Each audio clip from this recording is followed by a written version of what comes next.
Bonjour et bienvenue dans le magazine des Français de l'étranger de mars 2018.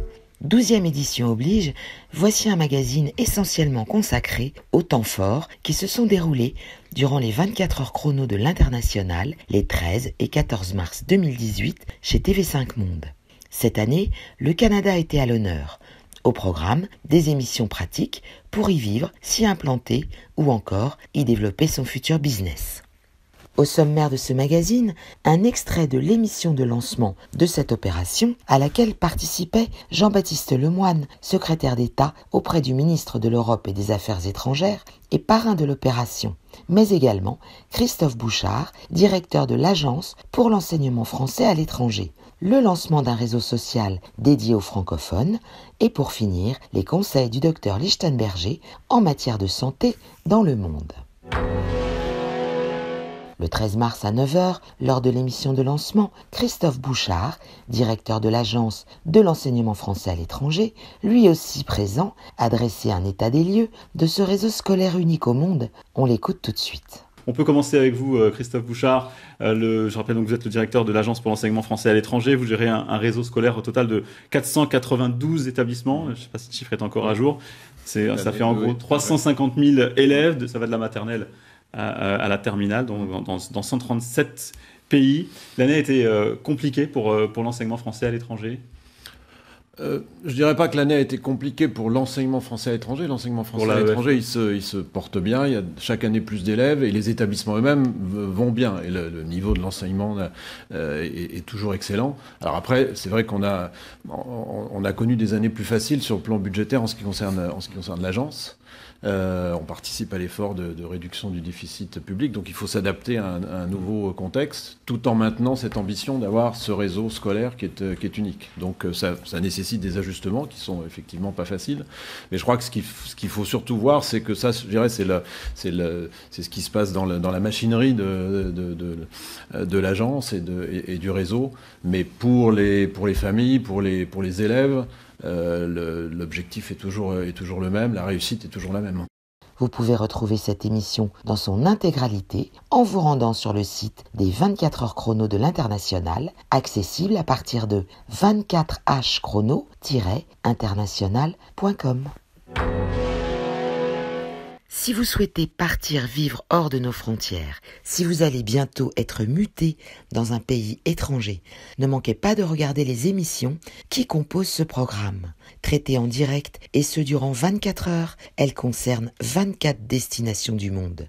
Pour découvrir le programme, partir à la rencontre d'une centaine de Français de l'étranger qui contribuent à faire rayonner la France hors de ses frontières et ainsi profiter de leurs expériences respectives et de celles d'experts provenant d'organismes institutionnels ou privés. Enfin, si vous envisagez de traverser l'Atlantique et de partir vous installer au Canada, ne manquez pas les nombreuses émissions qui vous permettront de bien préparer votre installation, que celle-ci soit professionnelle ou privée.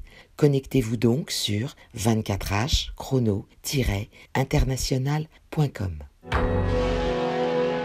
Parmi les temps forts de cette opération, le lancement d'un réseau social d'information et d'actualité entièrement dédié aux francophones. Une plateforme destinée à créer des communautés partout dans le monde. Pour découvrir la version bêta de ce site, rendez-vous sur bigplanet avec un e à la fin.com.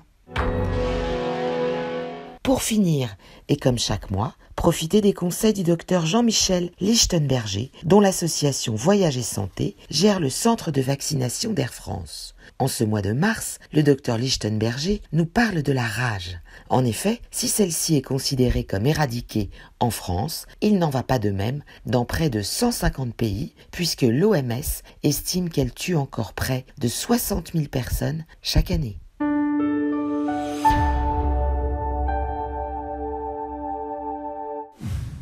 Bonjour, nous allons aujourd'hui parler de la rage. La rage est considérée comme éradiquée en France, mais il n'en va pas de même dans près de 150 pays, puisque l'OMS estime qu'elle tue encore près de 60 000 personnes chaque année, principalement en Asie et en Afrique.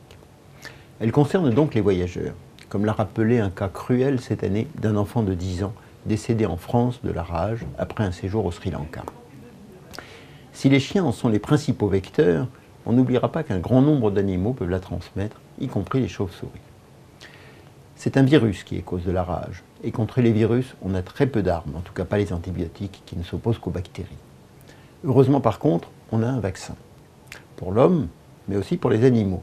La vaccination de masse des chiens est réalisée dans plusieurs pays, et par exemple au Bangladesh, elle a permis de réduire de moitié le nombre de décès dus à la rage en seulement 3 ans. C'est ce qui fait espérer à l'OMS que la maladie puisse ne plus faire de victimes humaines dès 2030. Malheureusement, on n'y est pas. Mais les investissements sont importants pour y arriver et les nouvelles technologies sont mobilisées. Par exemple, on utilise même des drones pour amener des vaccins post-exposition dans des coins reculés d'Afrique. Une fois déclarée, la rage est la seule maladie quasi certainement mortelle. Mais avant, on peut agir et on a du temps pour agir. Avant, d'abord, en se vaccinant préventivement. Pourquoi, quand et comment se faire vacciner?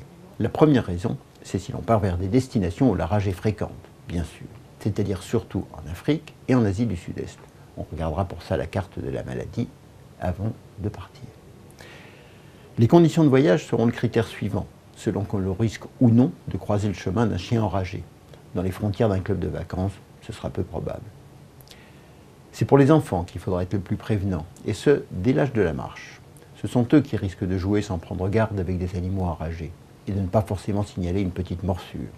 Le récent cas français en est la triste illustration. La vaccination nécessite 3 injections à 3 semaines d'intervalle. Ensuite, ce sera valable à vie, mais ne dispensera pas de faire une vaccination curative en cas de morsure suspecte. Car la vaccination est également curative. Alors si l'on se fait mordre, il faut dès que possible consulter dans un centre antirabique. Si l'on est vacciné, on échappera aux immunoglobulines, difficile voire impossible à trouver dans les pays à haut risque. Mais une vaccination curative pourra néanmoins être réalisée. Pour revenir à la morsure, retenez au moins une chose, c'est qu'une mesure simple peut sauver la vie. Elle vaut pour toute morsure ou plaie, ou même lorsqu'un animal a léché une peau pas forcément parfaitement saine. Il s'agit d'un lavage immédiat, soigneux, même simplement à l'eau et au savon. Alors comme d'habitude, pas d'inquiétude. Protégez-vous et vos enfants et profitez du voyage, où qu'il soit. À bientôt. Merci. Merci de nous avoir suivis et rendez-vous le mois prochain.